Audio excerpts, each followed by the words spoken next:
The latest. Thank you for all love and support. I appreciate you all. Africans, we really need to unite. People are taking advantage of this our disunity and they are causing destabilization in Africa. But if we are together as a people, nobody will be able to turn us against ourselves. And this is what we have been calling for, that we need to unite. This is something that the African must do. According to Sudan State TV, Sudan officials UAE airplane supplying equipment to the rebels groups that are in Sudan. According to the state TV, the airplane was carrying Colombian mercenaries to go and out to the rebels to continue the destabilization that is happening in Sudan. They shut it down and there were casualties. A lot of people died. UAE is denying any involvement in these activities. According to them, whatever that the state of Sudan is bringing out is not true. This is a false narrative that they are involved in the supply or whatever that is happening in Sudan. But the officials are saying that this has been going on for a very long time. It's because we are not united that is the reason to which people come into the continent and turn us against ourselves. And we have forgotten that whatever that is happening in the continent is benefiting these people and not us. The Sudan army is accusing the United Arab Emirates of sending Colombian mercenaries to fight alongside the paramilitary Rapid Support Forces, or known as RSF, against the military in the country's civil war. In a statement issued on Monday, the Sudanese government said that it has irrefutable evidence confirming mercenaries from Colombia and some neighboring African countries who are sponsored and financed by Emirati authorities. The statement did not share the evidence or name the neighboring countries. The UAE Foreign Affairs Ministry later responded, rejecting the allegations and denying involvement in the war by backing armed groups. When video emerged on Monday of a burning debris field, Sudan's paramilitary Rapid Support Forces was quick to claim responsibility. Fighters say they used a surface-to-air missile to shoot down the aircraft. The Illusion 76 cargo plane was reportedly en route to Idris Deby Airport in Chad, a flight path that could have breached an international arms embargo. The troubling development is that we have air flights uncontrolled by the state, wreaking havoc in Darfur. So it highlights this is a new development of even like cargo planes getting into Darfur, which is still under arms embargo by the United Nations.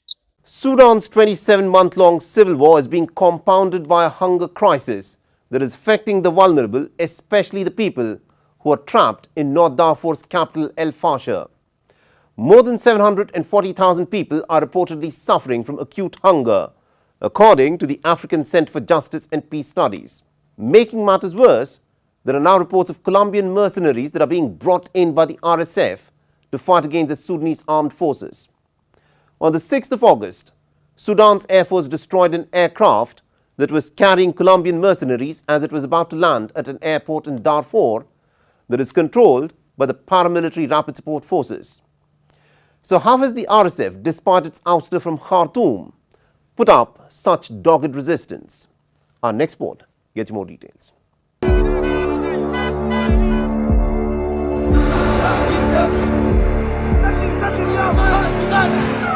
Sudan's war, now in its third year, has killed tens of thousands, displaced 13 million, and has plunged the nation into one of the world's worst hunger and displacement crises. As the fighting continues, thousands of families trapped in the besieged city of El Fasher are at risk of starvation. El Fasher, the capital of North Darfur State, is the biggest remaining front line in the region between Sudan's army and the paramilitary Rapid Support Forces. The city's fall would give the RSF control over nearly all of Darfur, a vast region bordering Libya, Chad, Central African Republic, and South Sudan, and pave the way for what many analysts say could be Sudan's de facto division.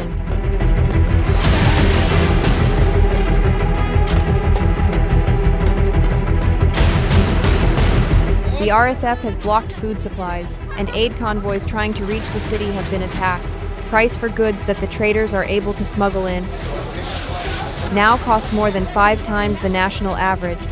Many people have resorted to eating hay or ambaz, a type of animal feed that is made out of peanut shells. We don't have any work, and since we came, we could not find anything, not even £100 for daily income. We are just staying, there's nothing we can do. We built with straw, we don't have a shade or tents for the rain or anything. We are staying and thanking God. The organization is bringing us bread, sometimes a small portion of corn per person, sometimes a slightly larger portion, sometimes a cup of oil, other times some rice. We're just staying and waiting. We are exhausted all the time. The war has killed tens of thousands of people and has displaced millions. In April, families fled to El Fasher after the RSF invaded the nearby Zamzam camp, which sheltered more than 500,000 people.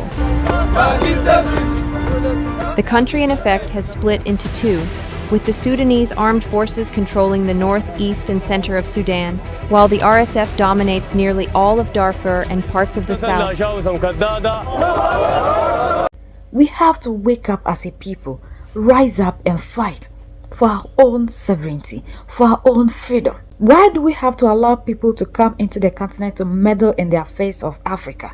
To the point that even when we have anything between us, we have to sit down for people to move elsewhere, come into the continent to come and resolve things for us. We just can't do anything on our own. These are the things that always we say the African leader must stop. But because these people are not the leaders that the people have decided that they should represent them, that is the reason to which we are seeing that these leaders are failing to act in our interest. They are kept there by their masters through the system called democracy. So there is no way these people will be able to do anything in the interest of us. The Sudanese are saying that they will never allow people to come into the continent or into their country to destabilize them. You cannot continue to be supplying equipment to people to cause destabilization in a nation outside of your continent. Which of the African countries can move out of Africa to anywhere to go and be doing that? But we always sit here in Africa, allow other people to come here, do whatever that they want to do. And at the end of the day, the resources that we have that will benefit us are what these people will be taking away from the continent.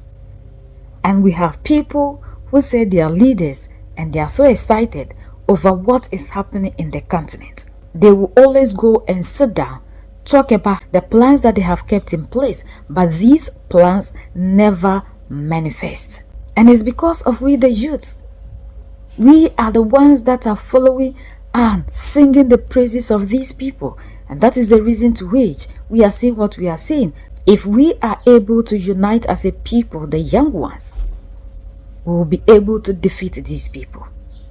They are scared of our unity, but we the young ones are still much in love in the systems of these people, the things that they have given to us. So because of that, we find it so difficult to unite, to fight, because other people still defend these things that these people are doing. We are the only ones that can set ourselves free. United we stand, divided we fall, and united we keep standing forever and ever. The greatest enemy of the African is mental slavery. So let's decolonize ourselves from mental slavery. Let's keep sharing to educate our brothers and sisters. Together we make Africa great for ourselves and the next generations that are going to come. So that's the latest around the world. In Africa, in Sudan.